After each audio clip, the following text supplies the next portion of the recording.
অন্যান্য বছরের নেই এবারও কলমক্ষেত দিলুমিয়ার চৌমোহনী সংলগ্ন দিলুমিয়া জামে মসজিদে আগামী জানুয়ারি 7 তারিখ অনুষ্ঠিত হবে বিরাট ওয়াজ দোয়ার ও মেহফিল। গত বছরের তুলনায় এবার কলমক্ষেত দিলুমিয়ার জামে মসজিদের ওয়াজ ও দোয়ার মেহফিলের অন্যরকম মাত্রা বৃদ্ধি করা হয়েছে। আসবেন সুদূর বাংলাদেশ থেকে 3 উল্লেখযোগ্য বর্তমানে ইউটিউবার খ্যাত, যাদের ওয়াজ ইউটিউবে লক্ষ লক্ষ ভিউজ ছড়িয়ে পড়ে। আসবেন সেই 3 উল্লেখযোগ্য মাওলানা কারি মাহদি আল হাসান, যিনি হুবহু কুয়াকাটা সরে চমৎকার আলোচনা করেন। এছাড়া আরও আসবেন মুফতি মুসলিম উদ্দিন কাউছারি ও মাওলানা জাকারিয়া রকভরি।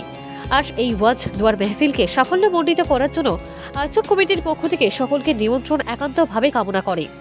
ওই দিন ওই ওয়াজ দোয়ার মেহফিলের সভাপতি করবেন গ্রামতলী মাদ্রাসার মুহতামিম হজরত মাওলানা সফর আলী সাহেব। আসসালামু আলাইকুম রহমতুল্লাহি ওয়া বারাকাতুহু। আগামী 2024 জানুয়ারি মাসের 7 তারিখ রোজ রবিবার কলমক্ষেত দিলুমিয়া জামে মসজিদের তাফসিরুল কোরআন ওয়াজ মাহফিলে প্রধান অতিথি হিসাবে ইনশাআল্লাহ আমি উপস্থিত থাকব। অতএব সকলের দাওয়াত, আপনারা সকলে আসবেন।